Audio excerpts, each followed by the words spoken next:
Hello friends, welcome to Avees financial focus. നമ്മൾ discuss ചെയ്യാൻ പോകുന്നത് ഇൻട്രസ്റ്റ് കവറേജ് റേഷ്യോനെ പറ്റിയാണ്. പുതിയൊരു റേഷ്യോ. ഇതൊരു ഫൈനാൻഷ്യൽ റേഷ്യോ ആണ്. നമുക്ക് ഇതെന്തിനാണ് കാൽക്കുലേറ്റ് ചെയ്യുന്നതെന്ന് വെച്ച് കഴിഞ്ഞാൽ കമ്പനിക്ക് എത്ര ഡെറ്റ്, ഷോർട്ട് ടേം ഒബ്ലിഗേഷൻസ് ഒക്കെ മീറ്റ് ചെയ്യാനുള്ള പൈസ കമ്പനിയുടെ കയ്യിൽ ഉണ്ടോ എന്നാണ് നോക്കുന്നത് റേഷ്യോ ആണിത്. അപ്പോൾ ഇതിന് അനലിസ്റ്റും ഇൻവെസ്റ്റേഴ്സും യൂസ് ചെയ്യാറുണ്ട്.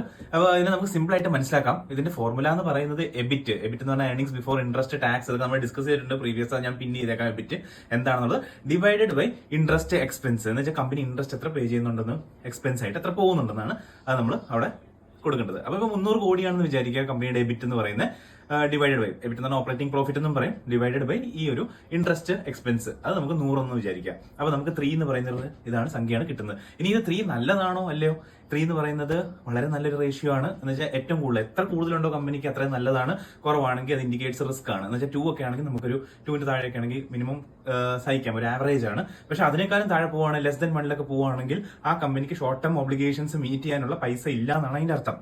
ഇനി ഇതൊരു കാര്യം മനസ്സിലാക്കേണ്ടതെന്ന് വെച്ചാൽ ഇൻഡസ്ട്രി ടു ഇൻഡസ്ട്രി മാറും. ഇപ്പൊ മാനുഫാക്ചറിംഗ് യൂണിറ്റ്സ് ആണെങ്കിൽ മാനുഫാക്ചറിംഗ് കമ്പനി ആണെങ്കിൽ നമുക്കിപ്പം അതിനേക്കാളും കൂടുതൽ ഒരു ടെക് കമ്പനിയെക്കാളും കൂടുതൽ ബോറോയിങ് എന്ന് വെച്ചാൽ കൂടുതൽ പൈസ ഇൻട്രസ്റ്റ് കവറേജ് റേഷ്യോ വേണ്ടതാണ് അവർക്ക്. എന്ന് വെച്ചാൽ അവരുടെ ബോറോയിങ്സും അതുപോലെ ആയിരിക്കും.